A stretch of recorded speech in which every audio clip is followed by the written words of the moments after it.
Assalamualaikum warahmatullahi wabarakatuh. Salam Empowers, berdayakan diri Anda. Saya Rahmi Rainingsi dari Pendidikan Luar Sekolah Universitas Negeri Jakarta ingin memaparkan tentang soft skill public relation.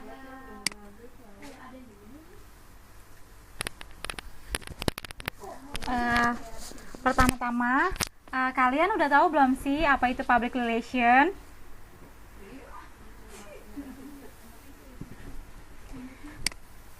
Oke, saya akan menjelaskan public relation.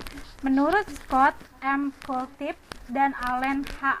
Center, public relation merupakan fungsi manajemen yang menilai sikap publik, mengidentifikasikan kebijaksanaan dan tata cara seseorang atau organisasi demi kepentingan publik, serta merencanakan dan melakukan suatu program untuk meraih pengertian, pemahaman, dan dukungan dari publiknya.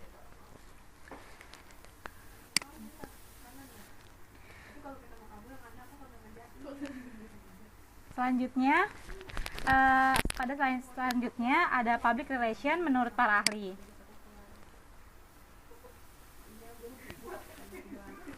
Yang pertama, menurut J.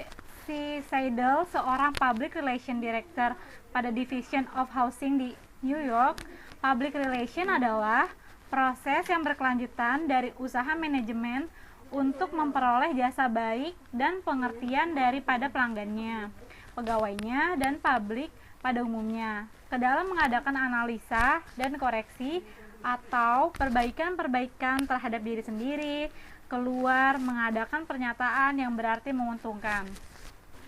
Ini ada tokohnya di bawahnya. Terus pada slide selanjutnya, menurut Howard Bonham, seorang vice chairman pada American National Red Cross, yang berbunyi, public relation adalah suatu seni untuk menciptakan pengertian publik yang lebih baik sehingga dapat memperbesar kepercayaan publik terhadap seseorang atau organisasi. Sampai sini ada yang ditanyakan?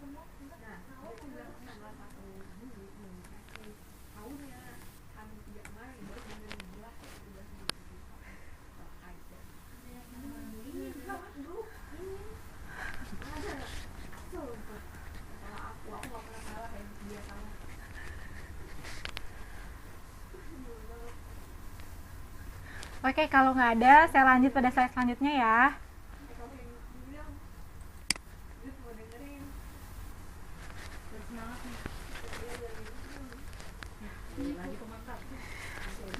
Apa saja sih fungsi-fungsi public relation? Mungkin ada yang tahu sebelumnya fungsi dari public relation itu apa? Ada yang tahu?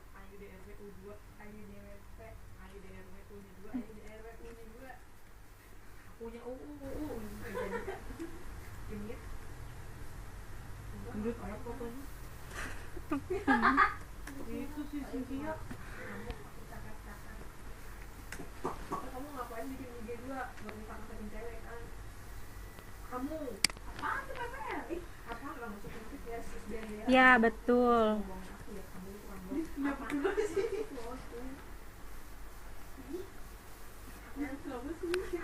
Itu ya udah, mungkin pada slide selanjutnya saya akan menjelaskan fungsi dari public relation.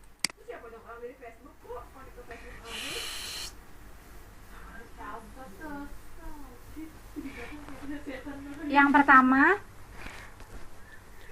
satu, menumbuhkan, mengembangkan hubungan baik antara organisasi perusahaan dengan publiknya, baik internal maupun eksternal. Jadi kita tuh sebagai public relation itu mengembangkan hubungan baik antara organisasi dan si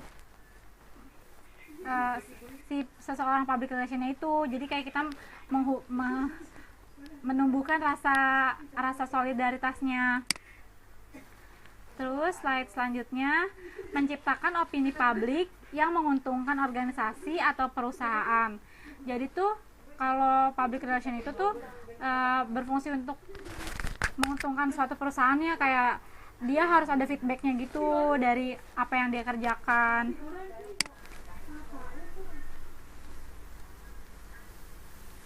Nah, terus yang ketiga itu mengabdi kepada kepentingan umum.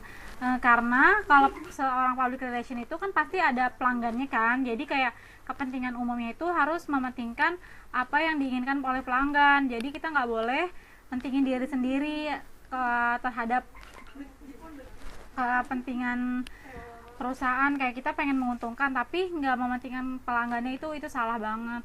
Menciptakan komunikasi dua arah dengan menyebarkan informasi dari organisasi kepada publiknya dan menyalurkan opini publik kepada organisasinya. Jadi tuh kita tuh saling berkomunikasi antara pelanggannya,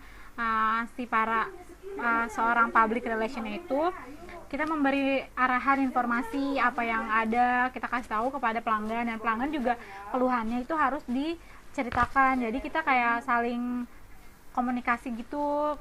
Jadi nggak hanya si pelanggan aja yang cerita, tapi kita harus ada feedbacknya gitu. Yang kelima, operasionalisasi dan organisasi public relation adalah bagaimana membina hubungan harmonis antara organisasi dengan publiknya. Nah, di sini kita harus saling menjaga kayak keharmonisan gitu kepada si pelanggannya. Nah, pelanggan juga harus berkomunikasi dengan baik supaya hubungannya itu tetap harmonis. Jadi nggak memikirkan satu pihak biar dia mencapai targetnya tersendiri.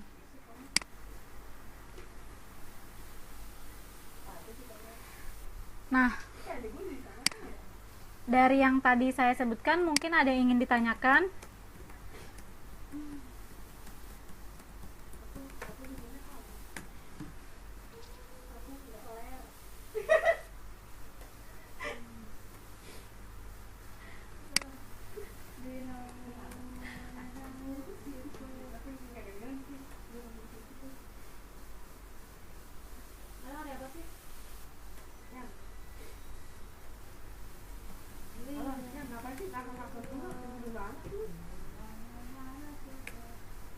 Ada yang bertanya nggak?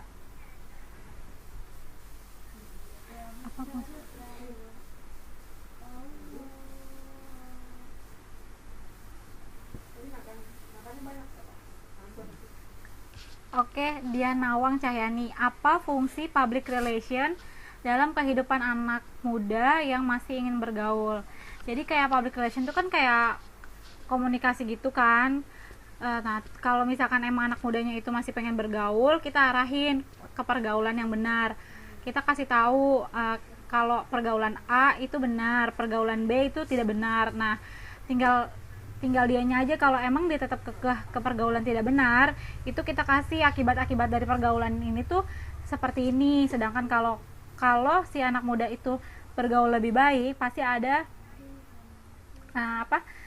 ada sebab akibat lah gitu. Kalau misalkan dia ngelakuin yang positif, pasti hasilnya positif. Tapi kalau dia ngelakuin hal negatif, ya hasilnya juga negatif. Seperti itu. Sudah jelas?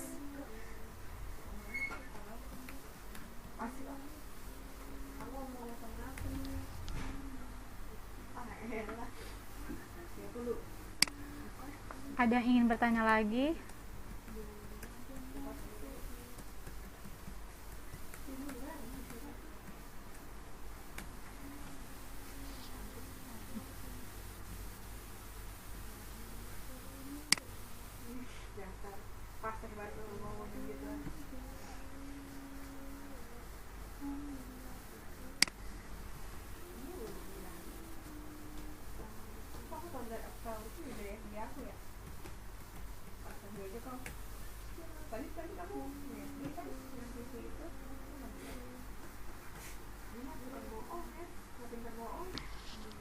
Oke, saya akan melanjutkan slide selanjutnya.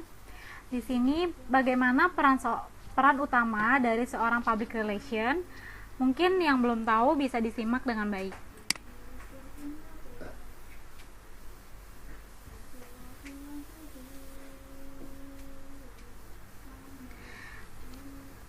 Peran utama sebagai public relation yang pertama sebagai komunikator atau penghubung antara organisasi atau lembaga yang diwakili dengan publiknya.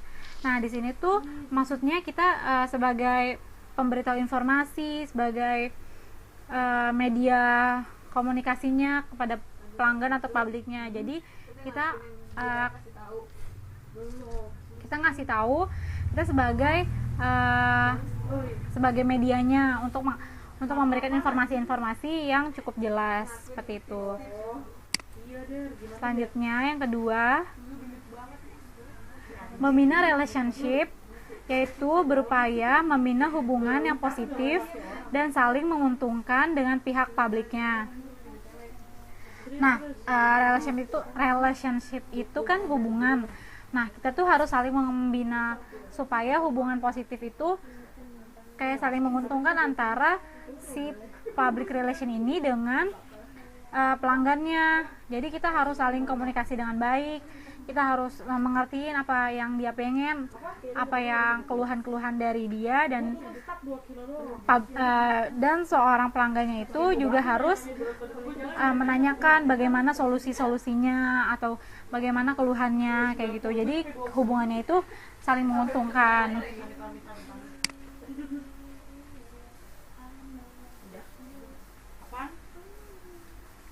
Nah, yang ketiga, peranan backup manajemen, yakni sebagai pendukung dalam fungsi manajemen organisasi atau perusahaan.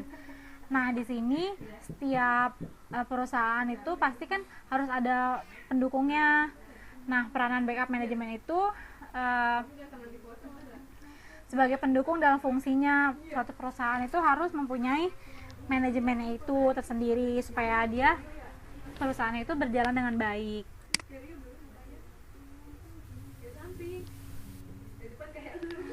Lalu yang keempat, membentuk cooperative image. Artinya, peranan public relation berupaya menciptakan citra bagi organisasi atau lembaganya.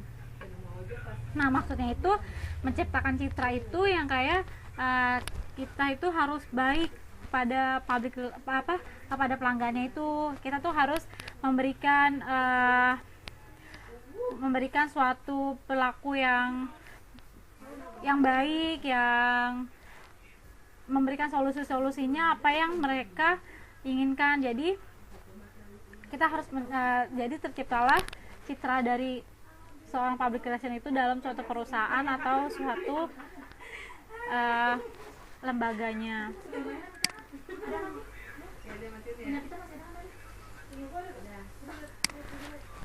Sampai tadi sebagai peran utama, ada yang ingin ditanyakan?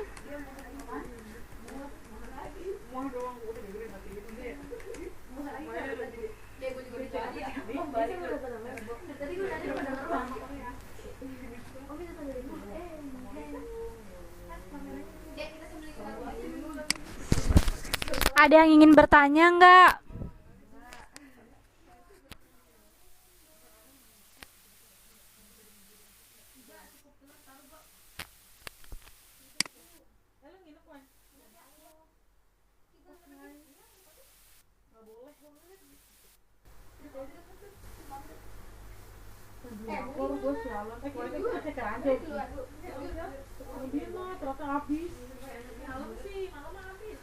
Oke, kalau cukup jelas saya akan melanjutkan pada bab selanjutnya, yaitu lalu bagaimana tugas-tugas sebagai public relation. Nah, di sini tuh ada tugas-tugas public relation mungkin yang Anda belum mengerti atau yang kalian belum pahami, kalian bisa pahami di PowerPoint berikut ini.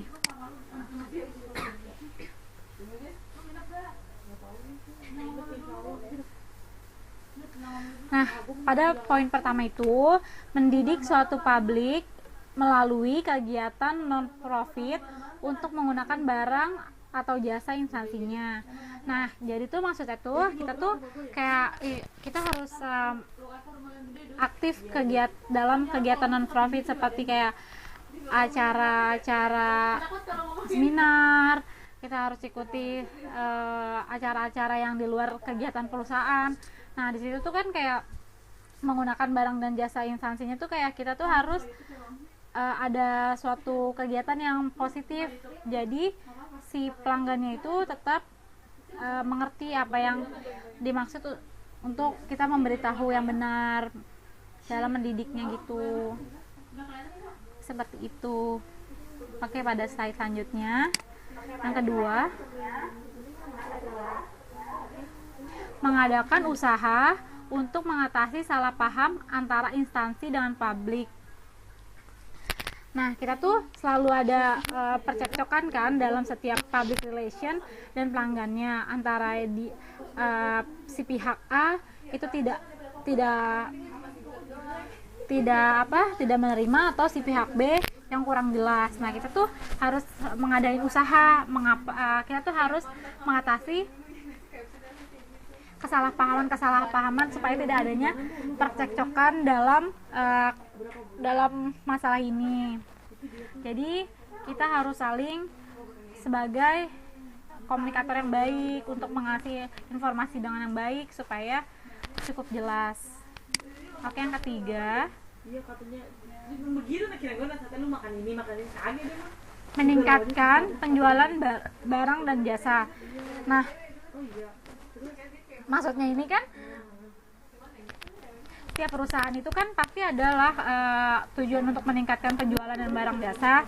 Nah, di sini juga pasti setiap kegiatan ada tujuan untuk meningkatkan barang dan jasa supaya perusahaan itu mendapatkan suatu profit atau keuntungan. Jadi setiap apa yang dilakukan kita harus menguntungkan untuk ke perusahaan. Jadi kita harus meningkatkannya. Gitu. Yang keempat,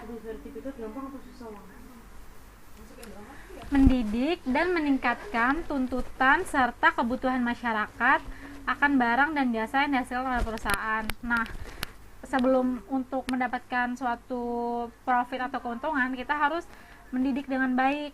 Dan bagaimana caranya dalam meningkatkan itu, kita harus ngerti kebutuhan masyarakatnya itu apa. Jadi tidak hanya terfokus pada hasil, tapi kita harus terfokus pada proses-prosesnya itu seperti apa dalam meningkatkannya. Lalu yang kelima, mencegah pergeseran penggunaan barang atau jasa yang sejenis dari perusahaan oleh konsumen.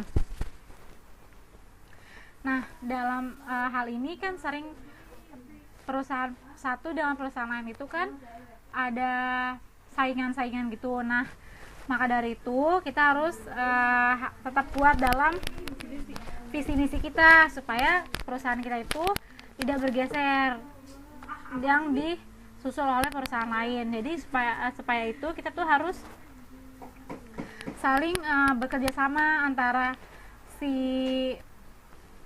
pelanggan dan si public relation itu. Kita harus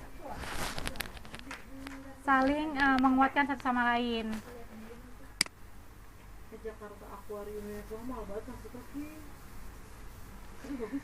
Nah, sampai tadi ada yang ingin ditanyakan? Sudah cukup jelas kah?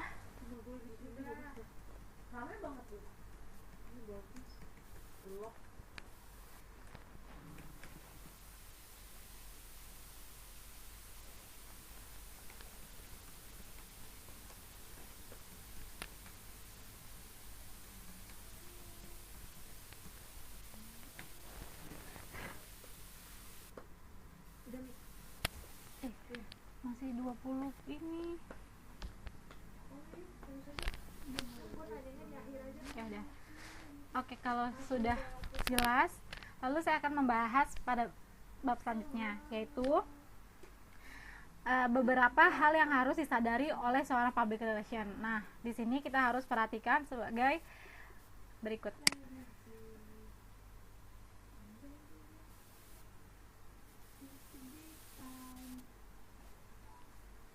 Nah, yang pertama, apa keinginan dari pelanggan? Nah, kita tuh harus paham gitu, kalau pelanggan ini keinginannya apa. Jangan kita langsung kasih wejangan atau kita kasih solusi, tapi kita harus mengerti dulu apa yang dibutuhkan oleh pelanggan tersebut.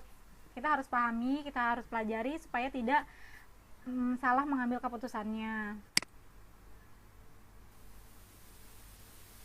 Lalu yang kedua, memberikan pelayanan yang baik, ramah, sopan agar dapat penilaian yang positif dari pelanggan mengenai perusahaan tersebut. Nah, ini cukup jelas karena kalau kita memberikan pelayanan baik, pasti pelanggan tersebut akan puas dengan apa yang diberikan. Kalau kita tidak sopan, tidak ramah, itu pasti pelanggan akan kecewa dan keuntungan dalam perusahaan itu akan menurun, seperti itu.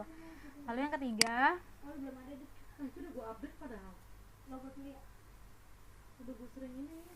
menangani keluhan pelanggan.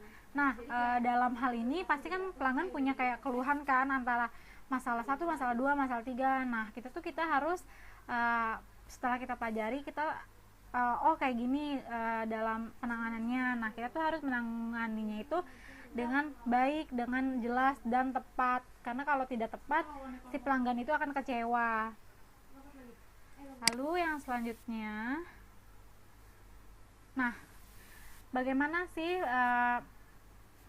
cara menanganinya? Cara menangani itu ada 3. Yang pertama itu mendengarkan dengan penuh perhatian. Jadi kalau pelanggan itu sedang mempunyai masalah, kita tuh harus dengerin dulu, jangan kita langsung ngambil keputusan.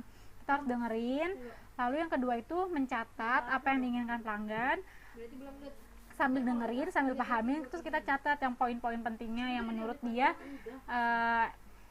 itu tuh benar-benar masalah yang cukup berat. Lalu yang ketiga itu tidak menyalahkan pihak lain dan mengambil tanggung jawab dan inisiatif untuk membantu pelanggan. Nah, di sini kita tuh tidak boleh kita tuh harus netral. Maksudnya ya tidak memenangkan pihak satu atau mengalahkan pihak satu lagi. Kita tuh harus tahu apa masalahnya, kita pahami, kita pelajarin. Lalu kita tuh nggak boleh yang nyalahin satu pihak karena pihak ini salah, dan itu tuh sebenarnya salah kalau kayak gitu. Jadi kita tuh harus menangani itu dengan penuh inisiatif, tanggung jawab, dengan matang gitu. Lalu yang selanjutnya, keempat, bagaimana menangani keluhan yang kronis dari pelanggan. Nah, tadi kan udah dijelasin. Kalau keluhannya itu udah kronis banget, kita tuh harus ngambil keputusan itu yang benar-benar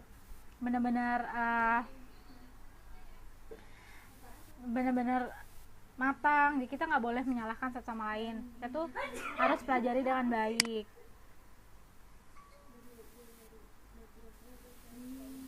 Nah, bagaimana sih menanganinya itu seperti ini? 1, kayak kita mengadakan mufakat dengan pelanggan.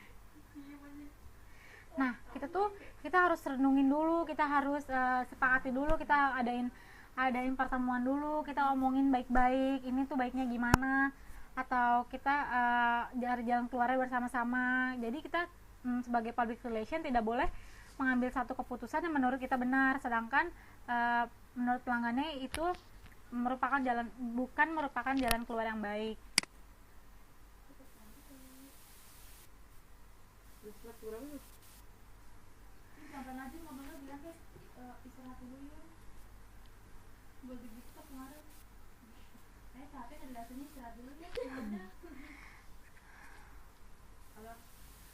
Nah, terus yang slide selanjutnya itu memberikan batas waktu tertentu.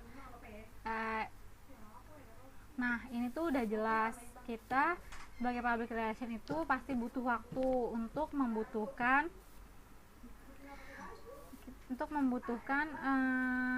suatu referensi, karena kan kita juga banyak kelelahan atau banyak aktivitas. Nah, maka dari itu kita tuh harus memberikan batas waktunya, terutama kepada pelanggannya. Itu seperti apa, kita harus sama-sama toleransi lah.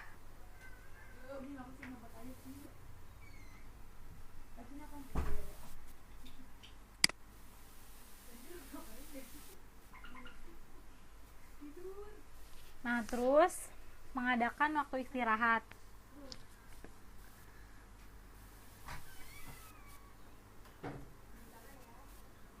Nah, dengan mengadakan waktu istirahat ini, kita tuh kayak distabilin lagi tenaganya, atau pikirannya. Kita tuh jadi tuh kita refresh lagi, kita tidak jenuh, tidak capek, karena kan waktu istirahat itu juga penting buat memulihkan aktivitas dan otak kita gitu, seperti itu. Lalu yang selanjutnya itu mencari jalan keluar. Nah, kalau emang dari pelanggannya itu sudah benar-benar kronis dalam masalahnya itu, kita harus saling cari jalan keluar masing-masing. Nah, cari jalan keluarnya itu kita harus menyepakatinya bersama-sama. Kita harus pelajari dulu, kita pahami dulu, kita catat, kita omongin sebagai mengadakan mufakat, dan kita setujui sebagai jalan keluarnya itu seperti ini. Jadi tidak mengambil keputusan yang salah.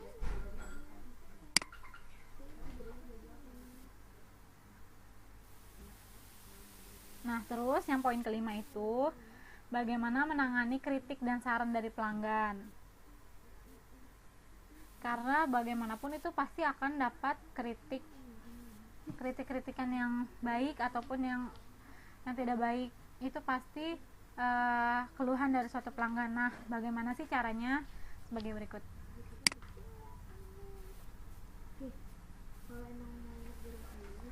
Nah, yang pertama tuh menanyakan kekurangannya. Jadi apa yang kita telah berikan kepada pelanggan, kita harus tanya dari semua yang sudah kita berikan, apa masih ada kekurangannya, apa masih ada yang belum pas. Kita harus saling bertanya. Kalau seperti langkah A, apakah itu pas, atau seperti langkah B, atau itu pas, atau kita tuh harus saling menilai kalau ini tuh belum pas, atau kita harus bertanya kepada pelanggannya apakah itu puas atau tidak gitu.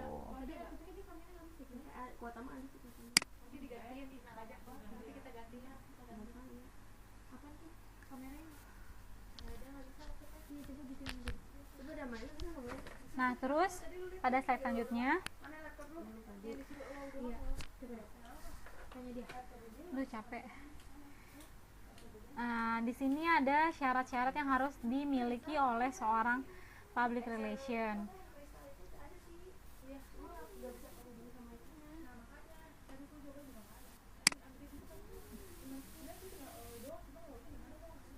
Nah, yang pertama itu ada aktif dan kreatif.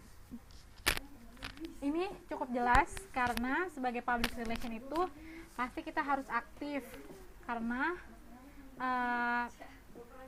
kita sebagai komunikator, kita sebagai sebagai media atau pemberi informasi, kita tuh harus aktif. Dan kreatif itu maksudnya kayak kita tuh harus punya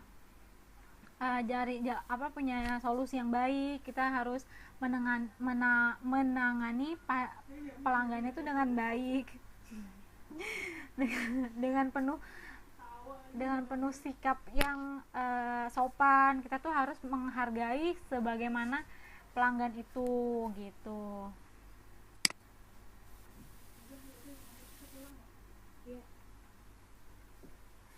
Lalu yang kedua itu ada sopan, ramah, dan simpatik. Nah, ini tuh benar-benar kita tuh sebagai public relation itu jangan seenaknya aja. Kayak seperti ya di sini saya ngerti gitu masalah Anda gitu. Jadi Anda ikuti apa kata saya. Nah, bukan kayak gitu caranya. Tapi kita itu harus sopan, kita harus menghormati pelanggan itu, kita harus ramah menanganinya, dan juga simpati. Nah, simpatinya itu kita harus maksudnya di sini tuh simpati itu kayak gini, ya dia punya masalah, kita harus paham dan kita peduli dengan masalah itu. Jadi tuh kita harus memberikan jalan yang terbaik dari si masalah tersebut agar terpecahkan solusinya.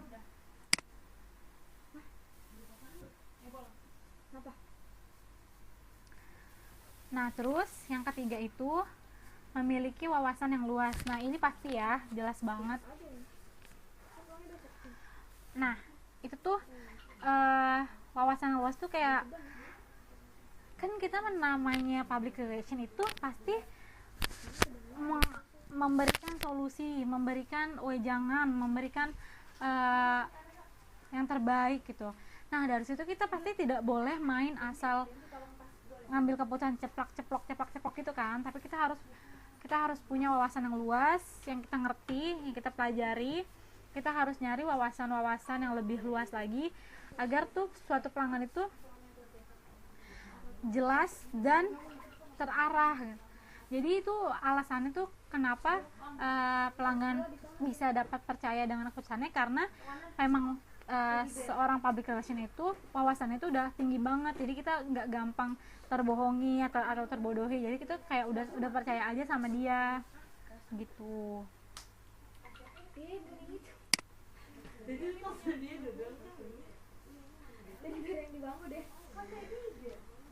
Lalu yang keempat itu kesehatan yang baik. Nah ini merupakan hal yang sangat penting, karena sebagai public relation itu mempunyai banyak sekali aktivitasnya dan merupakan banyak waktu yang padat, sehingga kita harus mempersiapkan kesehatannya itu harus baik. Karena kalau misalkan kitanya seorang public relation yang tidak baik, pasti ke pelanggan juga tidak akan memuaskan. Jadi kita tuh harus menjaga stamina kita, perlu istirahat, perlu makan sehat, karena kita akan menangani orang, sedangkan orang yang ditangani harus ditangani juga dengan orang yang sehat, kayak gitu.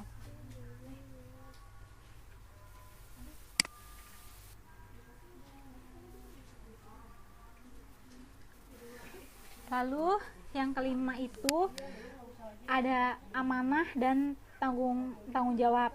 Nah amanah itu kan kayak kita tuh udah diamanahin, jadi kita tuh udah dipercaya sama pelanggan itu. Nah dari situ kita tuh harus mempunyai tanggung jawab itu seperti apa yang kita berikan kepada seorang pelanggan itu harus ada landasan kebenarannya. Jangan asal memberikan tapi tidak berguna, tidak bermanfaat. Jadi kita setiap memberikan suatu wejangan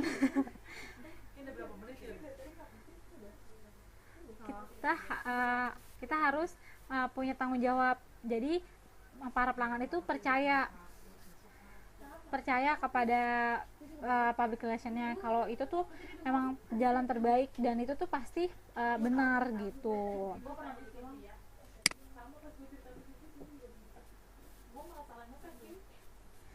Nah yang keenam itu teliti dan tepat waktu.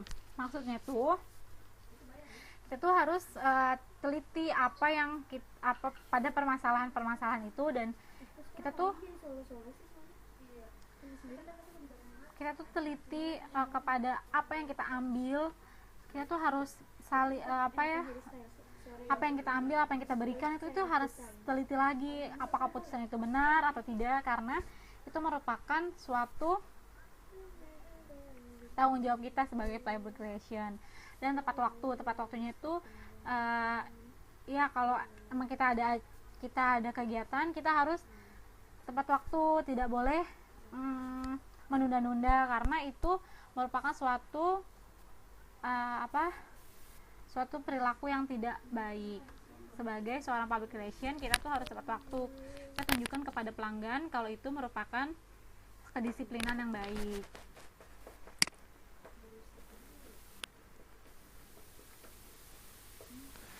Lalu yang ketujuh itu ada toleran dan mau bekerja sama. Yaitu pasti jelas, karena kalau sebagai public relation hanya bekerja sendiri itu tidak bakal berjalan dengan baik. Maka dari itu kita harus bekerja tim, kita harus dari jalan terbaik, kita harus saling memanfaatkan momen-momen ini. Kita tuh harus kita harus bekerja sama dengan baik. Kita harus ada rasa toleran, rasa peduli. Pokoknya kita harus saling bekerja sama, karena kita bukan pekerja ya sendiri, jadi kita harus saling bekerja sama dengan baik.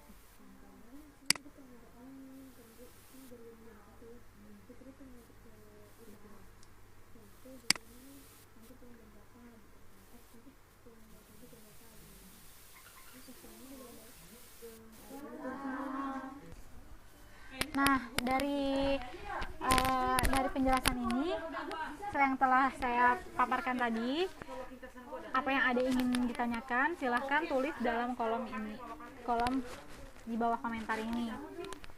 Ya, silahkan yang ingin bertanya. Berarti 2016 itu kelas 1 dong?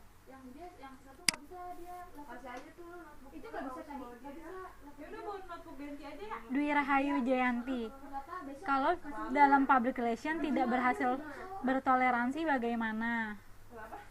Nah, saya akan menjawab pertanyaan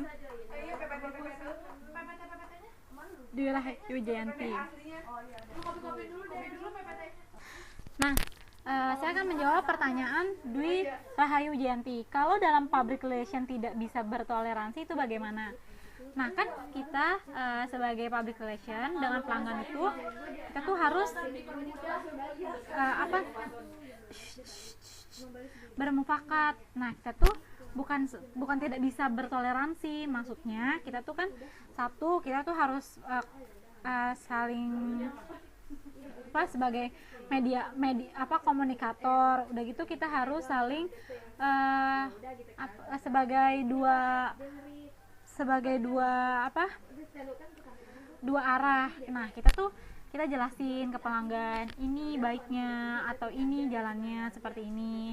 Nah, kita tuh harus rapatin mungkin baiknya seperti ini atau mungkin kebaikannya seperti ini. Nah, dari kegiatan yang kita ambil atau keputusan yang kita ambil, langkah baiknya ini atau ini. Nah, tapi kita harus kembalikan lagi kepada pelanggan itu, apakah dia menerima atau dia menolak. Nah, dari keputusan dia itu kita harus terima, walaupun kita sudah mencari jalan keluarnya, terus dia masih tidak puas, kita harus jelaskan lagi. Nah, ini baiknya ini Bu, karena ini atau ini atau tuh seperti ini. Nah, cari jalannya kita telah rembukan karena masalahnya ini, kita tidak boleh menyalahkan orang lain. Nah, udah kayak gitu kita harus bermufakat, kita tuh saling setuju. Kalau emang yang satu dengan yang satu tidak setuju, ya itu kita kembalikan lagi keputusannya kepada si pelanggan tersebut. Lalu ada pertanyaan Diah Nawang, bagaimana cara toleransi yang baik dalam public relation? Nah, cara bertoleransi itu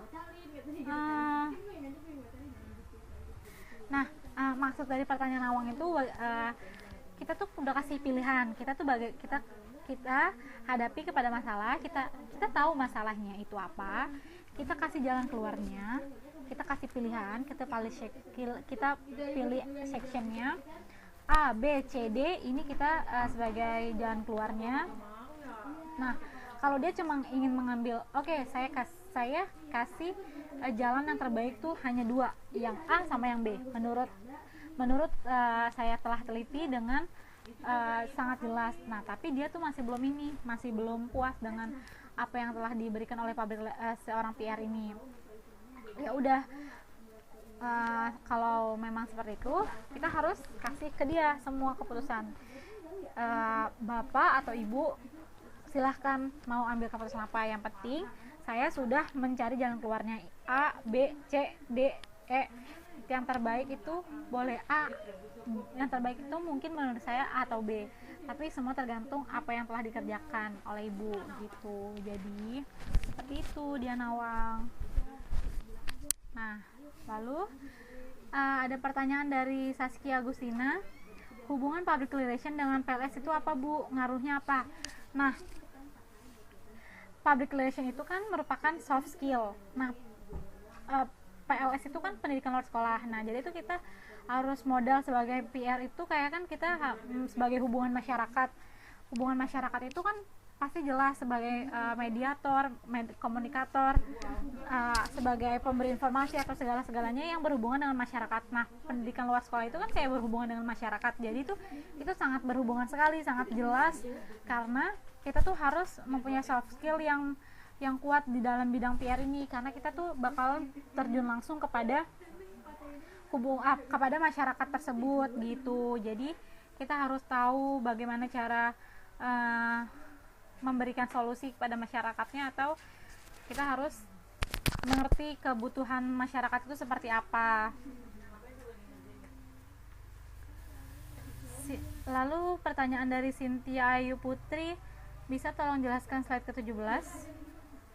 Slide 17 itu tadi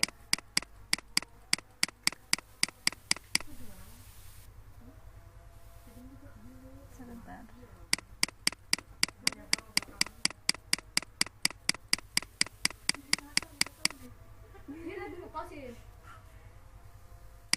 Cynthia-nya kurang ajar.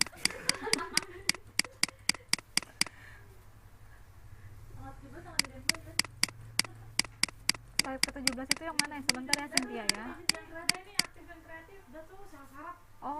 Oh ini aktif dan kreatif ya? Apa Bu Sebentar.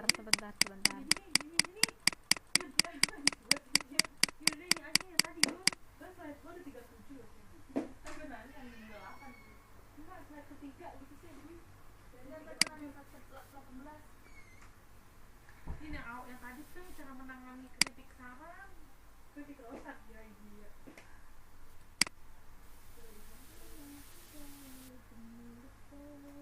Nah, slide ke-17, bagaimana menangani keluhan yang kronis dari pelanggan.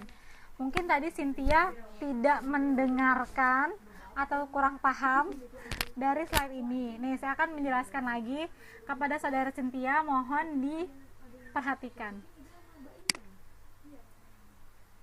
Saudara Cynthia. Nah, yang pertama, mengadakan pemufakatan dengan pelanggan. Jadi, kita tuh harus mengadakan mufakat, itu maksudnya apabila kita sudah mempelajari suatu masalah yang telah diberikan oleh pelanggan, kita rapatin lagi, kita omongin baik-baik lagi, baiknya seperti apa. Jadi kita tidak mengambil keputusan apa yang menurut kita benar, tapi kita omongin lagi. Jadi tuh ada toleransinya seperti itu. Lalu memberikan batas waktu tertentu. Nah, kita juga harus memberikan waktu kepada pelanggan supaya dia bisa berpikir dan merasa dirinya itu mempunyai waktu yang cukup tuh untuk memenuhi semua cara dia untuk berpikir apa yang telah kita berikan. Kayak kita telah berikan solusi-solusinya, ya kita berikan waktu untuk berpikir. Jadi nggak usah dibawa beban atau stres gitu. Lalu mengadakan waktu istirahat, ya pasti kita harus banyak waktu istirahat, karena kita telah capek menghadapi seseorang atau kita mempunyai waktu yang cukup padat. Kita harus istirahat, karena istirahat itu penting agar kita kembali fresh. Terus yang terakhir, mencari jalan keluarnya. Nah, kalau misalkan udah kita kasih pilihan, kita kasih toleransi kepada pelanggan, kita harus cari jalan keluarnya atau keputusan itu seperti apa yang telah kita sepakati, yang kita apa baiknya. Kalau udah gitu, tinggal kita laksanakan deh. Terus pertanyaan dari Lulu Amira, apakah ketika seseorang tidak memiliki salah satu kategori di atas tapi memiliki yang lain dapat dilakukan public relation yang baik? Oh, tidak. Tidak, karena seorang public relation itu harus mempunyai syarat atau syarat-syaratnya. Kita tuh harus mempunyai wawasan yang luas, mempunyai skill, dan mempunyai syarat-syaratnya. Pokoknya kita tidak bisa main asal dikatakan sebagai public relation, karena kalau seperti itu semua orang sebagai public relation dong kalau misalkan tidak memenuhi kebutuhan di atas.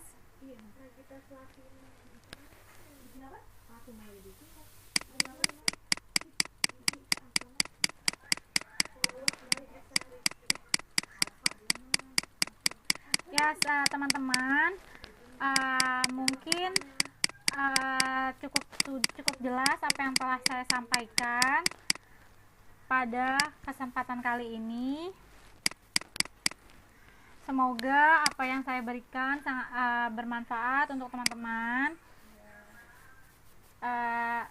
Dan mohon maaf bila ada salah-salah kata.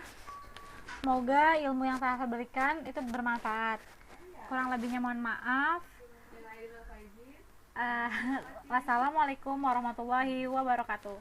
Semangat Empowers.